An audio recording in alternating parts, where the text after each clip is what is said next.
ಈಗ ನೋಡೋಣ ಟಾಪ್ 24. ಖಾಸಗಿ ಆಸ್ಪತ್ರೆಗಳ ಹೊರ ರೋಗಿಗಳ ವಿಭಾಗ ಒಪಿಡಿಗೆ ಬರುವ ಎಲ್ಲ ಐಎಲ್ಐ ರೋಗಿಗಳಿಗೆ ಕೋವಿಡ್ ಪರೀಕ್ಷೆ ಕಡ್ಡಾಯ ಅಂತ ಬಿಬಿಎಂಪಿ ವಿಶೇಷ ಆಯುಕ್ತರು ತಿಳಿಸಿದ್ದಾರೆ. ಕೋವಿಡ್ ಸೋಂಕು ನಿಯಂತ್ರಿಸುವ ಸಂಬಂಧ 100ಕ್ಕೂ ಹೆಚ್ಚು ಖಾಸಗಿ ಆಸ್ಪತ್ರೆಗಳು ಮತ್ತು ನರ್ಸಿಂಗ್ ಹೋಮ್ಸ್ ಅಸೋಸಿಯೇಷನ್ ಜೊತೆ ಸಭೆ ನಡೆಸಲಾಯಿತು. ಬಳಿಕ ಮಾತನಾಡಿದ ವಿಶೇಷ ಆಯುಕ್ತ ಡಾಕ್ಟರ್ ತ್ರಿಲೋಕ್ ಚಂದ್ರ, ಬಿಬಿಎಂಪಿ ವ್ಯಾಪ್ತಿಯಲ್ಲಿರುವ ಖಾಸಗಿ ಆಸ್ಪತ್ರೆಗಳ ಹೊರ ರೋಗಿಗಳ ವಿಭಾಗಕ್ಕೆ ಬರುವ ಎಲ್ಲ ಐಎಲ್ಐ ರೋಗಿಗಳಿಗೆ ಕಡ್ಡಾಯವಾಗಿ ಕೋವಿಡ್ ಪರೀಕ್ಷೆ ಮಾಡಬೇಕು ಅಂತ ತಿಳಿಸಿದ್ದಾರೆ. ಉಡುಪಿಯಲ್ಲಿ 2 ಒಮಿಕ್ರಾನ್ ಕೇಸ್ ಪತ್ತೆಯಾಗಿರುವ ಬಗ್ಗೆ ಜಿಲ್ಲಾಧಿಕಾರಿ ಕೂರ್ಮರಾವ್ ಪ್ರತಿಕ್ರಿಯೆ ನೀಡಿದ್ದಾರೆ. ಒಮಿಕ್ರಾನ್ ಪತ್ತೆಯಾದ ಇಬ್ಬರು ಸಂಪೂರ್ಣ ಆರೋಗ್ಯಕರವಾಗಿದ್ದಾರೆ. ಒಬ್ಬರು ಕ್ಯಾನ್ಸರ್ ಪೀಡಿತರಾಗಿದ್ದರೂ ಆರೋಗ್ಯ ಬಿಗಡಾಯಿಸಿಲ್ಲ. ಇಬ್ಬರಿಗೂ 2 ಡೋಸ್ ಕೋವಿಶೀಲ್ಡ್ ವ್ಯಾಕ್ಸಿನೇಷನ್ ಆಗಿದೆ. ಹೀಗಾಗಿ ಲಸಿಕೆ ತೆಗೆದುಕೊಂಡ ಕಾರಣ ಯಾವುದೇ ದುಷ್ಪರಿಣಾಮ ಆಗಿಲ್ಲ. ಸದ್ಯ ಇವರ ಪ್ರಾಥಮಿಕ ಸಂಪರ್ಕದಲ್ಲಿದ್ದ 2,000 ಜನರ ಟೆಸ್ಟ್ ರಿಪೋರ್ಟ್ ನೆಗೆಟಿವ್ ಇದೆ. ಹೀಗಾಗಿ ಒಮಿಕ್ರಾನ್ ಬಗ್ಗೆ ಭಯ ಬೇಡ, ಎಚ್ಚರವಿರಲಿ ಅಂತ ಕೂರ್ಮರಾವ್ ತಿಳಿಸಿದ್ದಾರೆ. ರಾಜ್ಯದಲ್ಲಿ ಕೃಷಿ ಕಾಯ್ದೆ ಹಿಂಪಡೆಯುವ ವಿಚಾರವಾಗಿ ರೈತ ಮುಖಂಡ ಕೋಡಿಹಳ್ಳಿ ಚಂದ್ರಶೇಖರ್ ಪ್ರತಿಕ್ರಿಯೆ ನೀಡಿದ್ದಾರೆ. ಈ ಬಗ್ಗೆ ಬೆಳಗಾವಿಯಲ್ಲಿ ಮಾತನಾಡಿದ ಕೋಡಿಹಳ್ಳಿ, ಕೃಷಿ ಕಾಯ್ದೆ ಹಿಂಪಡೆಯುವಂತೆ ಮುಖ್ಯಮಂತ್ರಿಗೆ ಮನವಿ ಮಾಡಿದ್ದೇವೆ. ಈಗಾಗಲೇ ಕೇಂದ್ರ ಸರ್ಕಾರ ಈ ಕಾಯ್ದೆಯನ್ನು ವಾಪಸ್ ಪಡೆದಿದೆ. ಆದರೆ ಸಿಎಂ ಬೊಮ್ಮಾಯಿ ಈ ಅಧಿವೇಶನದಲ್ಲಿ ಹಿಂಪಡೆಯೋದಕ್ಕೆ ಆಗೋದಿಲ್ಲ ಅಂತ ಹೇಳಿದ್ದಾರೆ. ಸದ್ಯ ಮುಂದಿನ ಅಧಿವೇಶನದಲ್ಲಿ ಕಾಯ್ದೆ ಹಿಂಪಡೆಯುವ ಬಗ್ಗೆ ಭರವಸೆ ನೀಡಿದ್ದಾರೆ. ಬಳಿಕ ಸರ್ಕಾರದ ನಡೆ ನೋಡಿಕೊಂಡು ಹೋರಾಟ ಮುಂದುವರಿಸುತ್ತೇವೆ ಅಂತ ರೈತ ಮುಖಂಡ ಕೋಡಿಹಳ್ಳಿ ಚಂದ್ರಶೇಖರ್ ತಿಳಿಸಿದ್ದಾರೆ.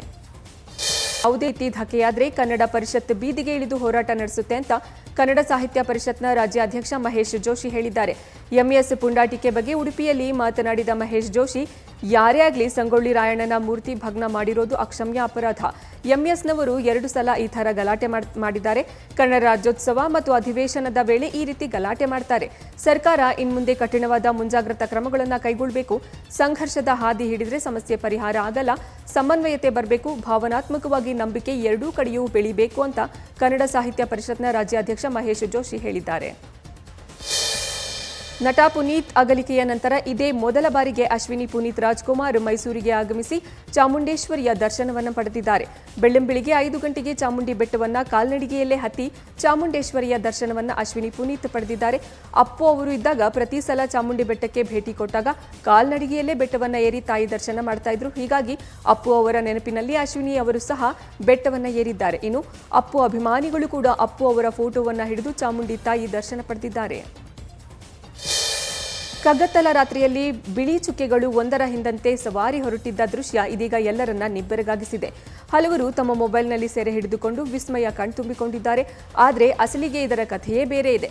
ಅಮೆರಿಕದ billionaire business man Elon Musk ಈ ವಿಡಿಯೋವನ್ನು ಇದೇ 2021 ಮೇ 7ರಂದು ಯೂಟ್ಯೂಬ್ನಲ್ಲಿ ಅಪ್ಲೋಡ್ ಮಾಡಿದ್ದಾನೆ ಎನ್ನಲಾಗಿದೆ. ಭೂಮಿ, ಇತರ ಗ್ರಹಗಳು, ನಕ್ಷತ್ರಗಳ ಬಗ್ಗೆ ಈತ ಅಧ್ಯಯನ ನಡೆಸ್ತಾ ಇದ್ದು ವಾತಾವರಣದ ಅಧ್ಯಯನಕ್ಕಾಗಿ ಸ್ಟಾರ್ಲಿಂಕ್ ಸ್ಯಾಟಲೈಟ್ ಟ್ರೇನ್ ಎಂಬುದನ್ನು ಬಿಟ್ಟಿದ್ದಾನೆ. ಇದೀಗ ಈ ವಿಡಿಯೋ ಫುಲ್ ಸದ್ದು ಮಾಡ್ತಾ ಇದೆ. ಭಾರತದಲ್ಲಿ ಕೊರೋನಾ ರೂಪಾಂತರಿ 161 ಒಮಿಕ್ರಾನ್ ಪ್ರಕರಣಗಳು ಪತ್ತೆಯಾಗಿವೆ ಅಂತ ಕೇಂದ್ರ ಆರೋಗ್ಯ ಸಚಿವ ಮನ್ಸುಖ್ ಮಾಂಡವೀಯ ತಿಳಿಸಿದ್ದಾರೆ.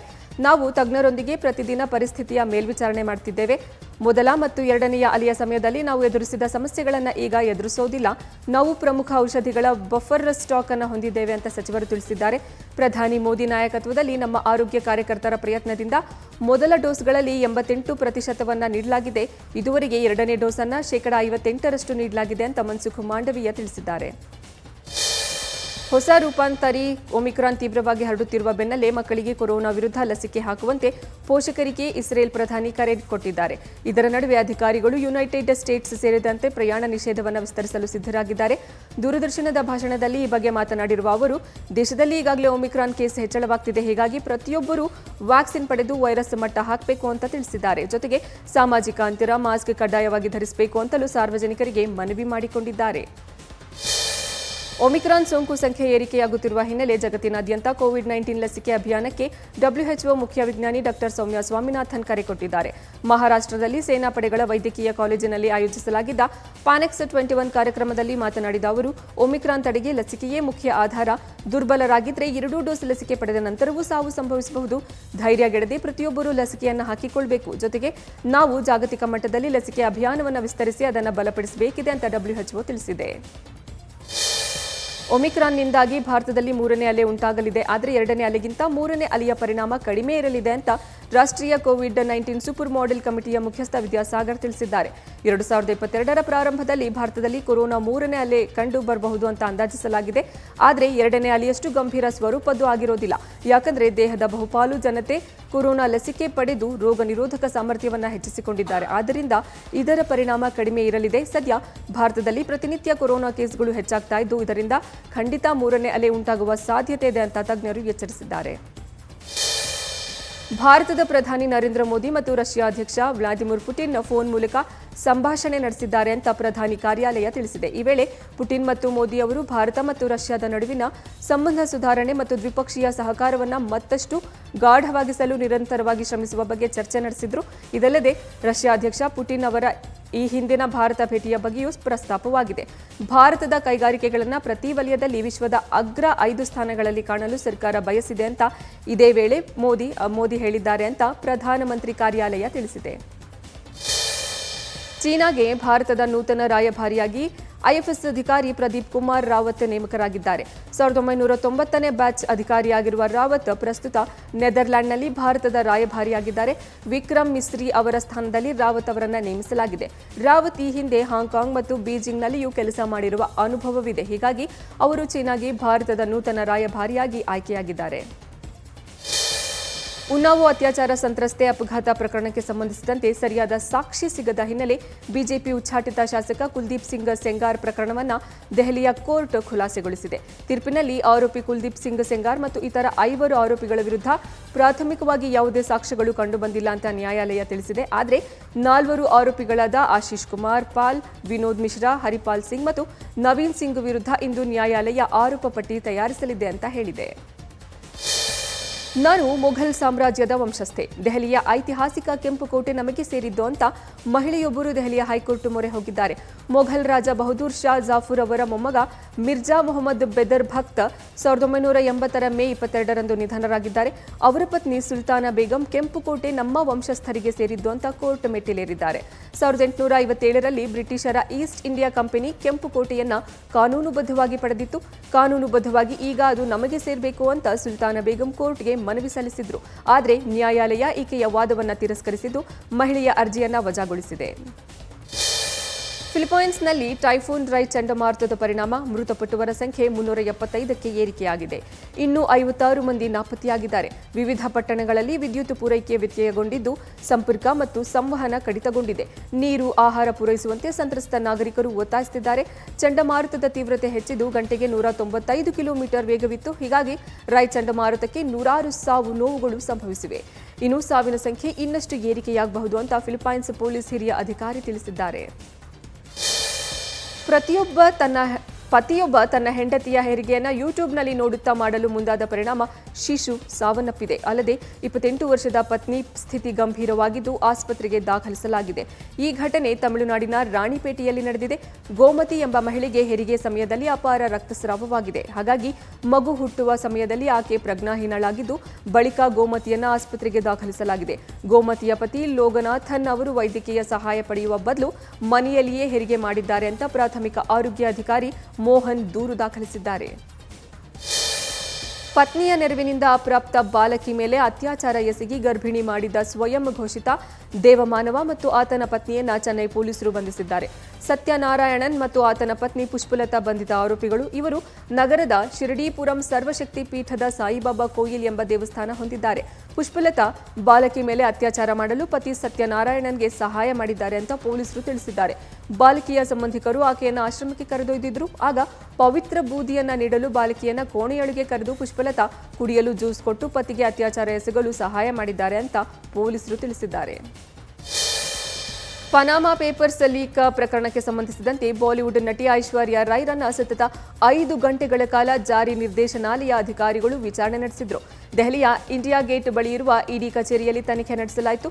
ಒಬ್ಬರು ಮಹಿಳಾ ಅಧಿಕಾರಿ ಸೇರಿದಂತೆ 6 ಅಧಿಕಾರಿಗಳ ತಂಡ ಐಶ್ವರ್ಯ ರೈ ನೀಡಿದ ಹೇಳಿಕೆಯನ್ನು ದಾಖಲಿಸಿಕೊಂಡಿದ್ದಾರೆ. ಅವರ ಮಾವ ಅಮಿತಾಬ್ ಬಚ್ಚನ್ ಅವರ ಸಂಸ್ಥೆಗೆ ಸಂಬಂಧಿಸಿದಂತೆ 50 ಪ್ರಶ್ನೆಗಳನ್ನು ಐಶ್ವರ್ಯಗೆ ಕೇಳಿರುವುದಾಗಿ ಮೂಲಗಳು ತಿಳಿಸಿವೆ. ಮಾದಕ ವಸ್ತು ಪ್ರಕರಣದಲ್ಲಿ ಜಾಮೀನು ಕೋರಿದ್ದ ನಟ ಅರ್ಮಾನ್ ಕೊಹ್ಲಿ ಅವರು ಜಾಮೀನು ಅರ್ಜಿಯನ್ನು ಬಾಂಬೆ ಹೈಕೋರ್ಟ್ ತಿರಸ್ಕರಿಸಿದೆ. ಮಾದಕ ವಸ್ತು ಸೇವನೆ ಮತ್ತು 1.2 ಗ್ರಾಂ ಹೊಂದಿದ್ದ ಆರೋಪದಲ್ಲಿ ಎನ್ಸಿಬಿ ಅರ್ಮಾನ್ ಕೊಹ್ಲಿರನ್ನ ಈ ವರ್ಷದ ಆಗಸ್ಟ್ ತಿಂಗಳಲ್ಲಿ ಬಂಧಿಸಿತ್ತು. ಕೆಳ ಹಂತದ ಕೋರ್ಟ್ ಜಾಮೀನು ತಿರಸ್ಕರಿಸಿದ್ದ ಬಳಿಕ ಕೊಹ್ಲಿ ಹೈಕೋರ್ಟ್ಗೆ ಮೇಲ್ಮನವಿ ಸಲ್ಲಿಸಿದ್ರು. ಅಲ್ಲೂ ಸಹ ನ್ಯಾಯಮೂರ್ತಿ NW ಸಾಂಬ್ರೆ ಅವರು ಅರ್ಜಿ ತಿರಸ್ಕರಿಸಿದ್ದಾರೆ. ತೆಲುಗು ಹಾಗೂ ಕನ್ನಡ ಸಿನಿಮಾಗಳಲ್ಲಿ ಅಭಿನಯಿಸಿರುವ ನಟಿ ಹಂಸಾ ನಂದಿನಿ 3ನೇ ಹಂತದ ಕ್ಯಾನ್ಸರ್ ಚಿಕಿತ್ಸೆ ಪಡೆಯುತ್ತಿರುವುದಾಗಿ ಪೋಸ್ಟ್ ಮಾಡಿದ್ದಾರೆ. ಹಂಸಾ ನಂದಿನಿ ಸ್ತನ ಕ್ಯಾನ್ಸರ್ನಿಂದ ಬಳಲ್ತಾ ಇದ್ದು 3ನೇ ಹಂತದ ಚಿಕಿತ್ಸೆ ಪಡೆಯುತ್ತಿದ್ದಾರೆ. ಒಟ್ಟು 9 ಹಂತಗಳಲ್ಲಿ ಚಿಕಿತ್ಸೆ ಪಡೆಯುತ್ತಿದ್ದೇನೆ ಅಂತ ತಿಳಿಸಿದ್ದಾರೆ. ಅವರ ಈ ಸ್ಥಿತಿಗೆ ಅಭಿಮಾನಿಗಳು ಬೇಸರ ವ್ಯಕ್ತಪಡಿಸಿದ್ದಾರೆ. ಕೂದಲು ಇಲ್ಲದ ತಲೆಯ ಫೋಟೋವನ್ನು ಶೇರ್ ಮಾಡಿರುವ ನಂದಿನಿ ಚಿಕಿತ್ಸೆ ಪಡೆಯುತ್ತಿರುವುದಾಗಿ ಬರೆದುಕೊಂಡಿದ್ದಾರೆ. ಅವರ ಪಾಸಿಟಿವಿಟಿ ನಡೆಯೂ ಅಭಿಮಾನಿಗಳಿಗೆ ಇಷ್ಟವಾಗಿದೆ. ಮತ್ತೊಂದು ಸ್ತನಕ್ಕೂ ಕ್ಯಾನ್ಸರ್ ಹಬ್ಬುವ ಸಾಧ್ಯತೆ ಇದೆ ಅಂತ ವೈದ್ಯರು ಹೇಳಿದ್ದಾರೆ ಅಂತಲೂ ವಿವರಿಸಿದ್ದಾರೆ. ಸುಕುಮಾರ್ ನಿರ್ದೇಶನದ ಪುಷ್ಪ ದಿ ರೈಸ್ ಭಾಗ 1 ಚಿತ್ರದಲ್ಲಿ ನಟ ಅಲ್ಲು ಅರ್ಜುನ್ ಹಾಗೂ ನಟಿ ರಶ್ಮಿಕಾ ಮಂದಣ್ಣ ಅವರ ರೊಮ್ಯಾಂಟಿಕ್ ಸೀನ್ ಕತ್ತರಿಸಲಾಗಿದೆ. ಪುಷ್ಪ ಸಿನಿಮಾದಲ್ಲಿ ಅಲ್ಲು ಅರ್ಜುನ್ ಹಾಗೂ ರಶ್ಮಿಕಾ ಮಂದಣ್ಣ ನಡುವೆ ಕಾರಿನಲ್ಲಿ ರೊಮ್ಯಾನ್ಸ್ ಮಾಡುತ್ತಿರುವ ದೃಶ್ಯವು ವಿವಾದಕ್ಕೀಡಾಗಿತ್ತು. ಇದು ಕುಟುಂಬದ ಜೊತೆ ಸಿನಿಮಾ ನೋಡಲು ಆಗಮಿಸುವ ಪ್ರೇಕ್ಷಕರಿಗೆ ಕಷ್ಟವಾಗಿದೆ. ಇದರಿಂದಾಗಿ ಸುಮಾರು 3 ತಾಸಿನ ಸಿನಿಮಾದಿಂದ ವಿವಾದಾತ್ಮಕ ಸೀನ್ ಡಿಲೀಟ್ ಮಾಡಲು ಚಿತ್ರತಂಡವು ನಿರ್ಧರಿಸಿದೆ. ಪಾಕಿಸ್ತಾನ ಕ್ರಿಕೆಟ್ ತಂಡದ ಲೆಗ್ ಸ್ಪಿನ್ನರ್ ಯಾಸಿರ್ ಶಾ ವಿರುದ್ಧ 14 ವರ್ಷದ ಬಾಲಕಿ ಮೇಲೆ ಅತ್ಯಾಚಾರ ಮತ್ತು ಕಿರುಕುಳ ನೀಡಿರುವ ಆರೋಪ ಕೇಳಿಬಂದಿದೆ. ಬಾಲಕಿಗೆ ಯಾಸಿರ್ ಶಾ ಮತ್ತು ಆತನ ಸ್ನೇಹಿತ ಫರ್ಹಾನ್ ಸೇರಿ ಗನ್ ತೋರಿಸಿ ಅತ್ಯಾಚಾರ ಎಸಗಿದ್ದಾರೆ. ಈ ಬಗ್ಗೆ ಬಾಲಕಿ ಇಸ್ಲಾಮಾಬಾದ್ನ ಶಾಲಿಮಾರ್ ಪೊಲೀಸ್ ಠಾಣೆಯಲ್ಲಿ ದೂರು ದಾಖಲಿಸಿದ್ದಾರೆ. ಯಾಸಿರ್ ಮತ್ತು ಆತನ ಗೆಳೆಯ ಫರ್ಹಾನ್ ಗನ್ ತೋರಿಸಿ ಅತ್ಯಾಚಾರ ಎಸಗಿದ್ದಾರೆ. ಇದನ್ನ ವಿಡಿಯೋ ಮಾಡಿಕೊಂಡು ಪದೇ ಪದೇ ಕಿರುಕುಳ ನೀಡುತ್ತಿದ್ದಾರೆ. ನಾನು ತುಂಬಾ ಪ್ರಭಾವಿ ವ್ಯಕ್ತಿ, ನನಗೆ ತುಂಬಾ ದೊಡ್ಡ ಅಧಿಕಾರಿಗಳ ಪರಿಚಯವಿದೆ. ನಡೆದಿರುವ ಘಟನೆ ಬಗ್ಗೆ ಯಾರಿಗೇ ತಿಳಿಸಿದ್ರೂ ಕೊಲೆ ಮಾಡುವುದಾಗಿ ಬೆದರಿಕೆ ಹಾಕಿದ್ದಾರೆ ಅಂತ ಬಾಲಕಿ ಪೊಲೀಸರ ಮುಂದೆ ನಡೆದಿರುವ ಘಟನೆ ಬಗ್ಗೆ ವಿವರಿಸಿದ್ದಾಳೆ. 2 ಬಾರಿ ಒಲಿಂಪಿಕ್ಸ್ ಪದಕ ವಿಜಯ ಪಡೆದ ಭಾರತದ PV ಸಿಂಧು ವಿಶ್ವ ಬ್ಯಾಡ್ಮಿಂಟನ್ ಫೆಡರೇಷನ್ ಅಥ್ಲೀಟ್ಗಳ ಆಯೋಗದ ಸದಸ್ಯೆಯಾಗಿ ನೇಮಕರಾಗಿದ್ದಾರೆ. 26 ವರ್ಷದ ಮಾಜಿ ವಿಶ್ವ ಚಾಂಪಿಯನ್ PV ಸಿಂಧು ಸೇರಿ 6 ಮಂದಿ ಆಯೋಗಕ್ಕೆ ನೇಮಕಗೊಂಡಿದ್ದು 2025ರವರೆಗೆ ಇವರು ಸದಸ್ಯರಾಗಿ ಸೇವೆ ಸಲ್ಲಿಸಲಿದ್ದಾರೆ. Iris Wang, Robin Tabeling, Gracia Polii, Kim Soyeong, PV Sindhu, Zheng Si ವೇರನ್ನ ಆಯೋಗದ ಸದಸ್ಯರನ್ನಾಗಿ ನೇಮಕ ಮಾಡಲಾಗಿದೆ ಅಂತ BWF ತಿಳಿಸಿದೆ. ಈ ಹೊಸ ಆಯೋಗ ಶೀಘ್ರದಲ್ಲಿ ಸಭೆ ನಡೆಸಲಿದೆ ಅಂತಲೂ ಹೇಳಿದೆ. ಕೊರೋನಾ ವೈರಸ್ನ ರೂಪಾಂತರ ತಳಿ ಒಮಿಕ್ರಾನ್ ಭೀತಿ ಹಿನ್ನೆಲೆ ದಕ್ಷಿಣ ಆಫ್ರಿಕಾ ಮತ್ತು ಭಾರತದ ನಡುವಿನ ಕ್ರಿಕೆಟ್ ಸರಣಿಗಳನ್ನು ಪ್ರೇಕ್ಷಕರಿಲ್ಲದೆ ನಡೆಸಲು ದಕ್ಷಿಣ ಆಫ್ರಿಕಾ ಕ್ರಿಕೆಟ್ ಮಂಡಳಿ ನಿರ್ಧರಿಸಿದೆ. 2022ರ ಜನವರಿ 17ರಿಂದ 3 ಏಕದಿನ ಪಂದ್ಯಗಳ ಸರಣಿ ಆರಂಭವಾಗಲಿದೆ. BCCI ಜೊತೆಗಿನ ಜಂಟಿ ಸಭೆಯಲ್ಲಿ ಮುಚ್ಚಿದ್ದ ಸ್ಟೇಡಿಯಂನಲ್ಲಿ ಪಂದ್ಯಗಳನ್ನು ನಡೆಸಲು ತೀರ್ಮಾನಿಸಲಾಯಿತು ಅಂತ ದಕ್ಷಿಣ ಆಫ್ರಿಕಾ ಕ್ರಿಕೆಟ್ ಮಂಡಳಿ ತಿಳಿಸಿದೆ. ಕ್ರೀಡೆಯ ಹಿತದೃಷ್ಟಿ ಮತ್ತು ಕ್ರೀಡಾಪಟುಗಳ ಆರೋಗ್ಯ ಮತ್ತು ಸುರಕ್ಷತೆಯನ್ನ ಗಮನದಲ್ಲಿ ಇಟ್ಟುಕೊಂಡು ಈ ನಿರ್ಧಾರ ಕೈಗೊಳ್ಳಲಾಗಿದೆ ಅಂತ ಹೇಳಿದೆ.